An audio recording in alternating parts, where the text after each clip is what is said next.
Las voces que escuchamos. Un programa del grupo de apoyo mutuo Afectomanía. Tenemos una grata compañía, nos está acompañando una persona muy especial de la Sociedad Internacional para la Conciencia de Krishna.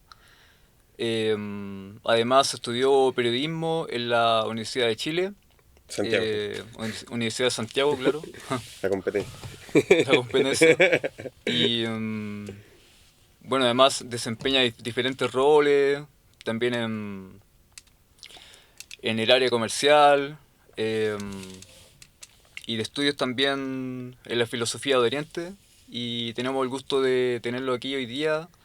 Nos va a hablar acerca de la India, Carl Jung, y cómo se junta la psicología occidental y oriental también eh, en este tema. Muchas gracias, Germán, por la invitación. Muy buena onda. Sí, la India mística, que tiene ese apellido natural, ha causado muchas intrigas de milenios, ¿no?, al mundo occidental. Y Carl Jung dejó esto de manifiesto en estas famosas charlas que dio en Londres, en charlas de Tavistock. Y él mencionó ahí, bueno, muchas cosas, ahí habló de muchos temas que quizás vamos a hablar hoy, someramente, pero una de las cosas curiosas que mencionó es que decía, nosotros somos una península, geográficamente hablando, de India y China, pero no solamente desde el punto de vista geográfico, del punto de vista del estudio del ser humano, el investigación sobre la conciencia, nuestro inconsciente, Claro. sobre estas cosas también somos una península. También somos como... Como un remanente Sí, sí, sí, de sí. lo que es Tal cual. una cultura más antigua Así es. de la humanidad. Él mencionó que nosotros estamos descubriendo sobre nosotros mismos, investigando sobre la naturaleza humana, sobre la psicología. Nosotros, o sea, estos tipos, India y China, están explorando sobre estos temas hace milenios. Y nosotros acá en Qué increíble. Europa, no solamente partimos ayer, sino que partimos esta mañana. Como haciendo referencia a la diferencia que hay entre el grado de exploración, métodos de introspección, prácticas de autoconocimiento. Entonces, el mundo occidental, por supuesto que tiene que, ante la crisis que estamos viviendo como sociedad en general y en particular en Chile, es muy válido investigar sobre esta sabiduría de Oriente y qué nos puede aportar, ¿no? Claro. Bueno, igual por lo que yo sé como de la cultura de Oriente, hay muchos tratados filosóficos como de astrología, de ciencias de salud, como la Ayurveda. Están los Vedas también, el Bhagavad Gita también que tiene unos 5.000 años de antigüedad, que también habla mucho del control de la mente y cómo trabajar como con el mundo interno también. em, y cómo la mente también puede volverse una amiga o una enemiga en muchas ocasiones. Entonces, cómo nosotros nos vinculamos internamente con la mente o qué es lo que le estamos diciendo a nuestra mente desde un campo más elevado, por ejemplo, como la inteligencia. Eso es lo que va a manifestar hacia afuera las cosas. Porque eh, como uno se programa desde la infancia o como uno, de acuerdo a las experiencias que ha tenido, es como uno tiene una visión del mundo. eh, y, y cada persona tiene una visión diferente, entonces, claro, ahí Carl Jung habla mucho de ese mundo, el mundo interno y todo eso. En el Bhagavad Purana, que es como una obra ya doctoral o de máster, ¿no?, avanzada en conocimiento de Oriente, está dividido en diferentes cantos o tomos, ¿no?, o volúmenes, podríamos decir. El quinto canto está la historia de este expansión avatar de Vishnu, de Krishna, Dios. Y se llama Rishabhadeva. Y Rishabhadeva tiene una conversación con sus hijos. Y en esta conversación él enseña que la mente es completamente poderosa. Y si bien es material, es sutil. Entonces, tiene tanto poder que puede generar cosas, proyectos, puentes, ciudades. Todo viene de lo sutil a lo burdo. Todo primero parte con un deseo, con un pensamiento, con una idea, y luego hasta se va desarrollando, ¿no? Como Víctor Hugo decía, el poeta francés, no hay nada más poderoso que una idea cuyo tiempo ha llegado. Entonces todo viene de lo sutil a lo burdo. Entonces Carl Jung estaba muy sorprendido con esta idea de que quién realmente somos, de dónde vienen nuestros pensamientos. Y la tradición, como mencionaste, el Bhagavad Gita, es muy clara en decir que nuestra verdadera identidad es Atma, o Atman en sánscrito, Atma. Y ese es el verdadero ser. Y este cuerpo físico es como un traje, como una cosa externa, ¿no? Que no tiene que ver con el yo, con el verdadero ser. Y más internamente está el cuerpo sutil, que está compuesto por la mente, la inteligencia, o buddhi, la mente es manas, y ahankara, que es el ego falso, aquello que le hace creer al alma erróneamente que es este cuerpo. Y de toda esta, la mente es sumamente poderosa porque tiene las funciones de pensar, sentir y desear. Entonces es muy curioso que Carl Jung acuñó este concepto de sincronicidad o sincronía, no sé cómo se traduce al español bien. Y esta sincronía o sincronicidad, él partió hablando sobre este tema con mucho susto, porque no es un tema muy popular hablar de cosas en el mundo científico, incluso que sea la ciencia social como la psicología, sobre todo en ese tiempo, y por supuesto él fue el pionero en esto, de empezar a hablar temas como más sutiles, ¿no? Que no son demostrados por la evidencia. Pero aún así, contra todo pronóstico y con la ayuda de uno de sus discípulos que era físico, él empezó a desarrollar esta idea. ¿Y por qué lo vinculo con el Bhagavad Gita?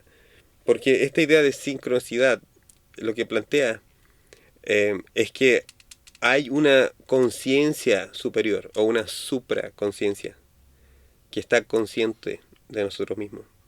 Entonces él empezó a acuñar este concepto cuando estaba atendiendo a una paciente que le estaba contando un sueño con un escarabajo dorado, ¿no? Y él estaba ahí y de repente entra por la ventana un escarabajo amarillo y se posa en su pierna, después se posan sobre su paciente. Y él pensó, ¿cuál es la probabilidad de que esto ocurra? ¿Qué matemáticamente cómo es posible? Claro, es como lo que pasó como ahora con lo del Papa, que como que justo en el momento de su funeral volaron como palomas sobre el Vaticano. ¿Cómo se explican esos fenómenos tan, Tal cual. claro, tan Extraordinario, como extraordinarios, claro? y a todo el mundo le ha pasado algo que nosotros estamos, por ejemplo, pensando en alguien que no vemos hace 5 años y vamos caminando, ¡pum!, y nos topamos con esa persona cara a cara. O vamos caminando y estamos teniendo una idea, y de repente uno escucha una canción que tiene que ver con esa idea. Y entonces él tenía la fortuna, Carl Jung tenía la fortuna, bueno, Carl Jung conoció a gente que conoció a Nietzsche personalmente. Carl Jung obviamente trabajó en forma conjunta con Freud durante una etapa de su vida hasta que tuvieron esta división, esta diferencia. Carl Jung estuvo en contacto con los grandes pensadores de su época y tenía la oportunidad, como decimos en Chile, de tomar once con gente como Albert Einstein, por ejemplo. Y él le planteó le hizo este planteamiento a O el Einstein. mismo Sigmund Freud también, que eran Sí, por bien eso. amigos. Como mencioné, Freud fue una de las personas con las que él interactuó. Y con Einstein le planteó esta pregunta, ¿no? ¿Qué tan posible es que esas cosas ocurran? Que un escarabajo justo aparezca en el momento exacto cuando está todo el rato abierto. Entonces, Einstein dijo, mira, eso es posible calcularlo, pero no tenemos los instrumentos. Pero sí, hay un número atómico, pero gigante. Entonces sí, las cosas... Él empezó a desarrollar esta idea y su planteamiento es que hay una conciencia superior que está consciente de nuestra conciencia. Y el Bhagavad Gita plantea exactamente lo mismo. Él dice que hay una Atma o Atman, alma, y hay una Paramatma, hay una super alma, que está consciente de nosotros y de todo el resto de entidades vivientes. Entonces, este concepto de sincronía que plantea una supraconciencia y esta idea de Paramatma, que es una conciencia superior, que está consciente de todas las otras almas, es un punto en común muy evidente entre ambos corrientes de conocimiento. Eso es una. Lo otro, la idea del inconsciente colectivo. Claro. Esta idea de que hay un espíritu generalizado o hay una identificación común, colectiva. Eso es un concepto que él acuñó y se ha quedado ahí. Y podemos verlo, él lo expresaba de diferentes formas. Por ejemplo, tiene unas charlas en Tavistock, él mencionó fines de la década del 30, planteó que alguna gente dice que la guerra ha terminado, pero yo he estado ahí, en Alemania, y yo me puedo dar cuenta cómo la bestia rubia se está levantando. Como este inconsciente colectivo, ¿no? Que había una bestia rubia que estaba lista para volver todo a la normalidad. Y es curioso que exactamente en esta misma época, en el 33, Bhaktivedanta Swami, que trajo todo este conocimiento de Oriente, Bhagavad Gita, Bhagavad Purana, a Occidente, justamente en ese mismo periodo su maestro espiritual estaba diciendo la misma idea, estaba diciendo, la gente en Occidente se está matando. O sea, gente con alto grado de conciencia podía darse cuenta que sí venía una gran guerra otra vez. O sea, el maestro de Swami Prabhupada ya estaba hablando de que venía algo Claro, porque como en personas que están en Occidente. este nivel de conciencia empiezan a darse cuenta de este inconsciente colectivo, de esa atmósfera Claro, que está ocurriendo.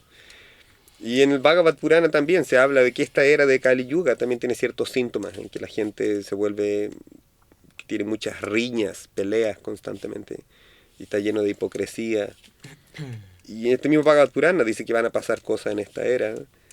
¿Y por qué? Porque esas personas tienen un nivel de conciencia, una conexión con este Paramatma o esta supraconciencia que da información. Entonces Carl Jung le llamó inconsciente colectivo, pero es cosas que te dan información de que algo va a pasar en el ambiente, de que hay ciertas identidades que están asociadas a ciertos públicos, a ciertos grupos sociales y van a entrar inevitablemente en conflicto. Entonces,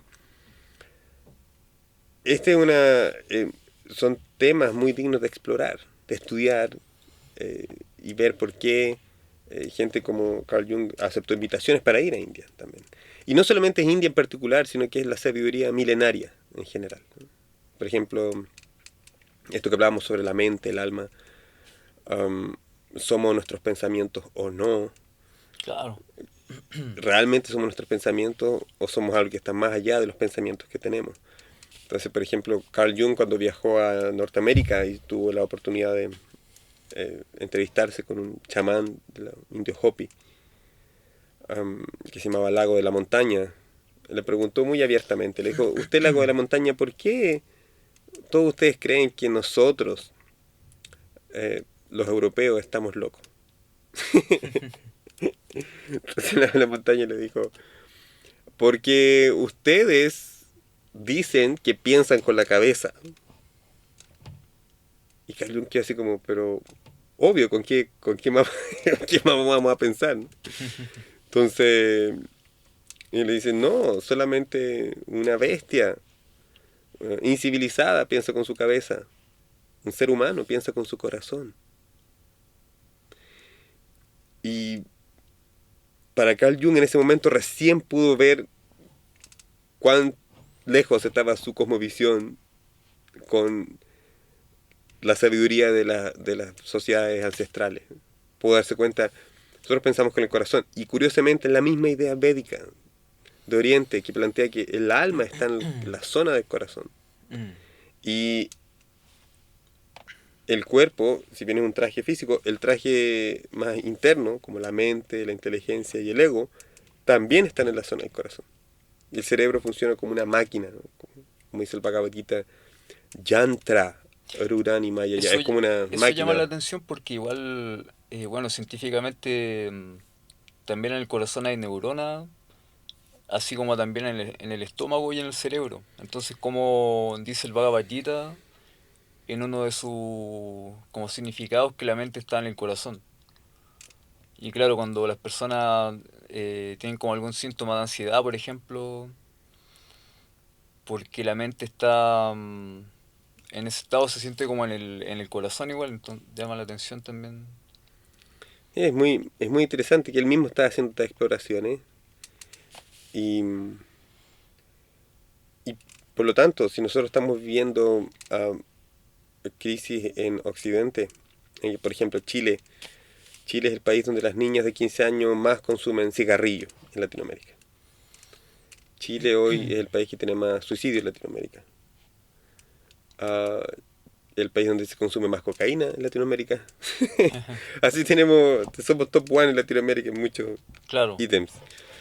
Pero quedaron muchos vestigios como históricos también de como que tejieron eh, los gobiernos como negocios también con narcotraficantes, como que hay hartas reseñas de cómo ingresó la droga también a Chile. es tan complejo Es muy complejo, la claro. parte política, ¿no? Mm, Siempre va a decir la típica que en Oriente se da esta idea de que cuando uno indica con un dedo a la otra persona y dice tú eres el culpable, tú eres malo, todos nos olvidamos que este dedo índice está indicando a la otra persona como el culpable de todos los males. Pero tres dedos están en su dirección. Entonces lo que tú estás cuestionando al otro, uno tiene que ser tres veces más duro consigo mismo que con los demás. Entonces, claro, para estos fenómenos eh, sociológicos, de delincuencia y cosas así, es muy difícil establecer una sola causa, una raíz. Pero mi punto es que hoy en día, más allá de la causa original, cómo ocurrió, hay un problema generalizado en nuestra sociedad. Entonces, cualquier cosa que estemos haciendo, obesidad también, obesidad ahora pasamos al número 1, estábamos número 2, ahora Chile está en número 1.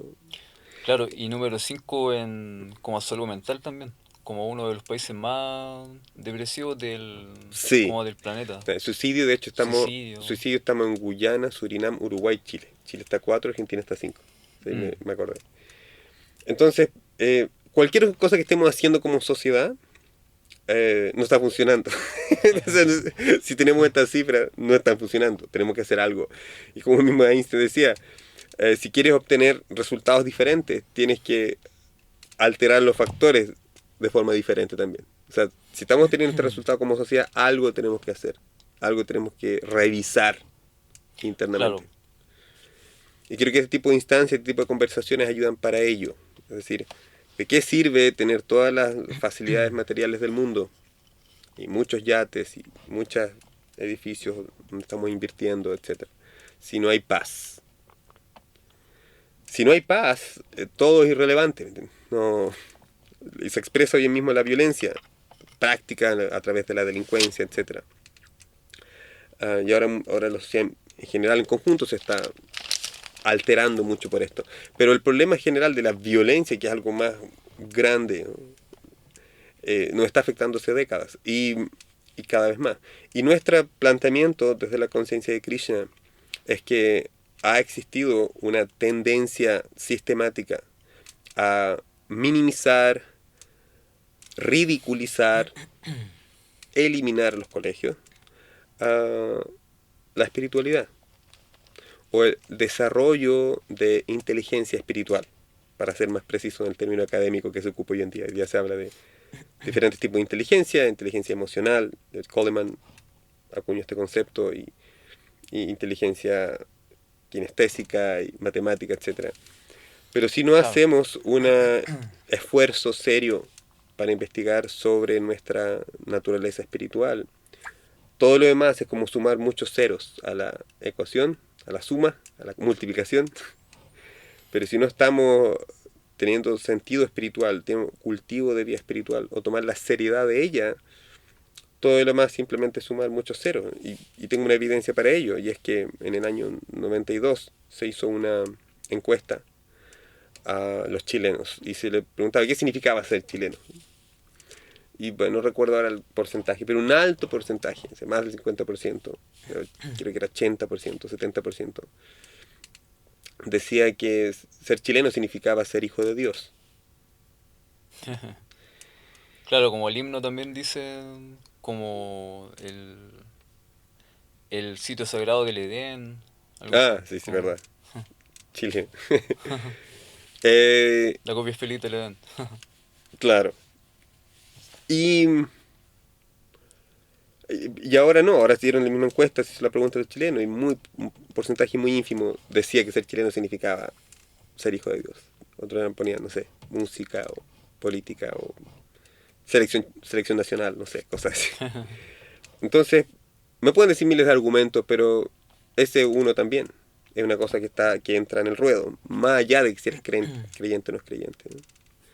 A mí me gusta este concepto de un pensador canadiense que plantea, cuando le pregunta, ¿existe Dios o no existe Dios? Le decía, mira, no es una respuesta fácil de responder, pero yo actúo como si Dios existiera, como si existiera esa supraconciencia de la que habla Jung con su concepto de sincronicidad, de que estamos todos conectados.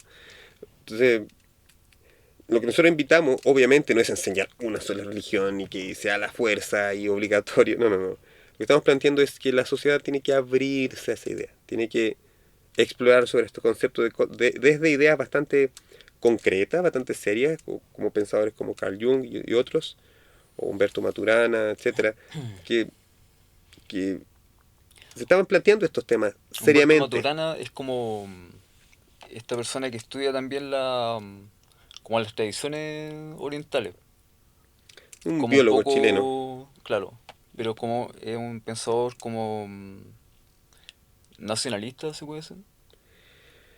Bueno, es muy complejo todo su viaje, Muy complejo, sí, es sí, tiene muy amplio, alta... como otra línea que podríamos solamente estudiarla. Estudié con él, fue mi profesor en un curso de conversaciones colaborativas con Humberto Maturana. Y sí, es una persona que de hecho estuvo en charlas de mi maestro espiritual. La charla, por ejemplo, creo que fue esta misma de Carl Jung y la India mística en el Centro Cultural de Pablo Neruda. Todo el mundo empezó Claro, así como a comentar, ahí viene alguien, ¿qué pasa? ¿Qué pasa?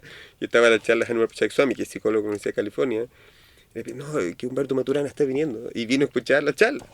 Él mismo vino a escuchar, siendo que es una persona sumamente ah, muy reconocida por el conocimiento que él ha tenido, el desarrollo de sus ideas, su investigación científica, Topoyes y todo eso, el árbol del conocimiento. A pesar de eso, él tenía cualidades humanas muy maravillosas, como por ejemplo la humildad, ¿no? De sentarse y decir, bueno, yo siempre puedo aprender. India, por ejemplo, y la América Latina, Estados Unidos incluido, son independientes geopolíticamente, administrativamente, de Europa, ¿no? De las colonias europeas. Pero intelectualmente seguimos estando colonizados. Porque se nos plantea es que las únicas personas que tienen alguna idea, alguna concepción sobre el mundo válida, digna de claro. estudiar y analizar y hacer libros y hacer ensayos, son los pensadores y filósofos europeos. No hay Yo, nada en los colegios, no hay nada en la universidad prácticamente de Confucio, Lao Tse, Chaitanya, Buda, Shankara, sabiduría Hopi, aborígenes australiana, sabiduría de África. Nada. No sabemos nada. Si a la gente se le pregunta sobre Confucio, cuáles son las ideas principales de Confucio, o los filósofos de Japón con la ceremonia del té. claro, como cultura tenemos como varios temas implantados como de países extranjeros, como Estados Unidos, como Europa. Y mucho de lo que tenemos como historia también viene basado en lo que ellos como exponen, como cultura o lo que ellos insertan en Chile también. Tal cual. Nosotros pensamos lo que leemos, lo que nos implantan, lo que nos enseñan. Entonces mi planteamiento era, estas tradiciones de Oriente, milenarias, tienen un montón que aportar a nuestra vida y es sumamente válido que los niños puedan conocer sobre eso. No imponer, solamente conocer, porque cuando conocemos diferentes historias, diferentes relatos, historias, vamos a decir, cuentos tradicionales, no sé, por ejemplo, las historias de Panchatantra de India, que son cuentos como humorísticos, ¿no? De hecho muchos de esos cuentos llegan a Occidente también con otros nombres. Si conocemos sobre estas narrativas, hay un montón de enseñanzas, sabiduría, que incluso personas ateas se podrían beneficiar. Acerca de principios éticos, morales, de respeto. Entonces, yo creo que una cosa que, para ir terminando, me gustaría decir es que, ¿cómo podemos expresar todo este conocimiento en la práctica? Una forma muy práctica de hacer, por ejemplo, que enseña Oriente, es levantarse antes que salga el sol. Claro. Con los cambios horarios, eso en Santiago de Chile es súper difícil, en Chile es súper difícil con los cambios horarios porque desconocen la importancia de partir en la mañana lo más temprano posible. Se enfatiza en que ojalá haya luz hasta bien tarde para que la gente se acueste bien tarde, pueda disfrutar y pueda participar en la industria del entretenimiento y cosas así. Pero en realidad en civilizaciones avanzadas que realmente buscan la iluminación de su ciudadanía, no solo su disfrute y su placer, sino que su iluminación, se recomienda que las personas se levanten 1 hora y media, 1 hora 48 minutos para ser preciso, antes de la salida del sol y partir su día en ese momento, antes de que salga el sol, para darse un momento de introspección. En India lo que se ocupa mucho es la meditación en mantras, pero hay diferentes tipos de meditación, para las personas que no les gusta la espiritualidad ni por si acaso, pero hay técnicas de meditación, como por ejemplo mindfulness, que es un tipo de meditación. Claro. Hay diferentes meditaciones que vienen de los budistas, también de mantra, más contemporáneos como el mindfulness, el kirtan también, o em, la meditación como en la nada, como en muchas meditaciones. Por supuesto, y eso es lo que nosotros invitamos. Que la gente, toma un tipo de meditación. Y si no le gusta sentarse y relajarse y tomar una, como lo tomamos nosotros, como esta mantra, esta yapa mala que es para contar los mantras, puede hacer otra cosa. Puede hasta regar el patio, conscientemente. Porque cuando una persona entra en esos estados de conciencia, que son científicas, son las frecuencias neuronales, ¿no? De Claro, alfa, activan como beta, claro. el campo electromagnético Por supuesto, si una persona está del en lugar. beta todo el tiempo, todo el rato está en estado de alerta, ese estado causa ansiedad, tiene la guata apretada, ay, va a pasar esto. No, el ser humano necesita un momento de calma. Por esa razón la gente, a pesar de que viven cerca de la ciudad y vienen a trabajar a Las Condes o a Providencia, etcétera, al centro, la gente prefiere venirse sola en auto, porque el ser humano necesita ese tiempo de introspección. O las duchas a veces son tan largas y se gasta agua, porque el único momento que la gente está sola y está tranquila. Entonces esas cosas, esos actos se pueden inducir, y la sabiduría de Oriente invita a eso. Si no le gustan las formas tradicionales, que se pueden aprender en Conciencia de Krishna, en ISKCON nosotros enseñamos a las personas cómo meditar gratuitamente, en mantras y kirtan, como dijiste tú, en canto congregacional. Pero si la gente quiere escribir, por ejemplo, también es un tipo de meditación, escribir consigo mismo, acerca de sí mismo, acerca de sus cuestionamientos, acerca de sus proyectos, escribir a mano, ¿no? Porque es un proceso cognitivo súper interesante cuando eso ocurre. O cuando hay simplemente reflexionar, o tener conversaciones honestas y transparentes con un amigo. Todo ese tipo de práctica hace que la sociedad vaya sanando, vaya mejorando, vaya volviéndose más consciente. Pero el peligro de eso es que después quiere comprar menos porque tiene más satisfacción interna, ¿no? Ese es un pequeño problema. Pero creo que es una cosa muy práctica que puede enseñar la sabiduría de Oriente. Darse un tiempo para sí mismo, para la introspección, la autoobservación. Idealmente antes de que salga el sol. Y todo el día puede cambiar solo por darse ese tiempo de meditación. Claro, porque ahí cuando tú hablas de como de la frecuencia beta, es la frecuencia que más nos encontramos en el día y que más estamos en la ciudad cuando venimos al centro. pero si uno se levanta temprano y empieza con la frecuencia alfa, está en un estado de más introspección, de más profundidad, más calma también. Entonces, claro, muy necesario también todos esos espacios de interiorización y ese tipo de cosas. Y eso es lo que como pocos hay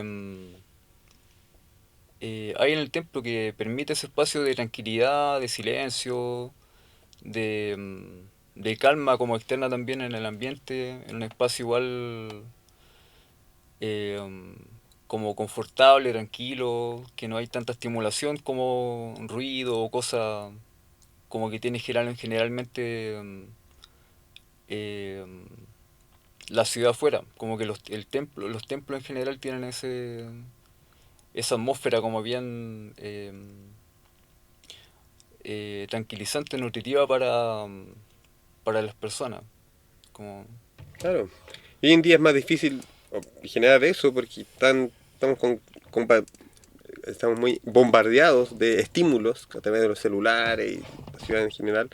Como que aquí ya no está dando tiempo para la introspección. No se da tiempo para que la persona pueda estar tranquila, reflexionar. No ocurre eso. Como que tenés que disfrutar, disfruta. Mira, este meme está bueno, y si no para. Como, ay, por todos lados. Y eso genera más ansiedad, afecta el sistema de recompensa dopaminérgico en el cerebro, genera un caos. Entonces, nosotros estamos invitando a eso. Nosotros estamos ahí en el barrio universitario, en República. Tenemos fiestas los lunes tenemos charlas de filosofía, lunes filosófico, miércoles kirtan, se medita con mantras y música. Viernes se hace una fiesta más grande con charla y cena vegetariana. El día domingo tengo un almuerzo vegetariano gratuito para las personas que van y hay conversaciones, más kirtan, filosofía. Como tú dices, un espacio como un oasis es la ciudad, ¿no? Claro. Y mucha gente va que ni siquiera considera volverse un devoto de Krishna, pero sí le gusta el ambiente, le gusta el ambiente, las conversaciones, la filosofía, la comida. Y claro, con ese Krishna tiene eso, no tiene una vocación proselitista, así como anota aquí y paga el diezmo, no, porque es una filosofía de vida, más que una religión, una estructura. Entonces eso gusta mucho a la gente, pero queremos que la persona lo haga a su ritmo, en su propia iglesia o donde sea, ni siquiera queremos además que no es tan grande. Pero necesitamos que como sociedad hacer eso, elevar nuestra conciencia, leer más, leer sobre estos temas, darle un tiempo en la mañana, además hay un libro que se llama Mañanas Milagrosas, de Hal Elrod, un gringo que le pasó muy mal, y él, para ser muy práctico, habla estos mismos temas, pero con un lenguaje más occidental, más cercano, ¿no? Pero sí, plantea, la mañana uno debería darse un tiempo, una hora antes de partir el día, para poder meditar, para poder tener positividad, tener afirmaciones positivas, visualizar su día, su vida, su futuro, hacer alguna actividad física como yoga o correr o caminar o lo que pueda dependiendo de su condición física, y leer, nutrirse, ¿no? Nutrirse con conocimiento. Hay tantas cosas que vamos a leer durante el día, artículos, noticias, para el trabajo, etcétera. Pero ese momento es un buen momento para leer filosofía, ¿me entiendes? Llama la atención, que estimule su mente para elevar su conciencia. Y por último, escribir algo. Si usted está comprendiendo temas, puede escribirlo, ¿no? No es lo mismo si trabaja en la construcción, trabaja en lo que sea. Todo el mundo puede escribir lo que va entendiendo, lo que va de sus lecturas, de sus reflexiones. Si tenemos una sociedad más reflexiva, tenemos una sociedad más satisfecha. Creo que se nos acabó el tiempo, pero eso me gustaría decir sobre el tema. Fueron muchos temas y se pueden sacar muchas conversaciones, puede ir como a varias partes la conversación igual. Un programa del Grupo de Apoyo Mutuo Afectomanía. Esta producción sonora fue realizada en los estudios de Radio Inventada del Centro Cultural de España en Santiago. Las opiniones vertidas en este programa son de exclusiva responsabilidad de quienes las emiten y no representan necesariamente el pensamiento de Radio Inventada o el Centro Cultural de España en Santiago.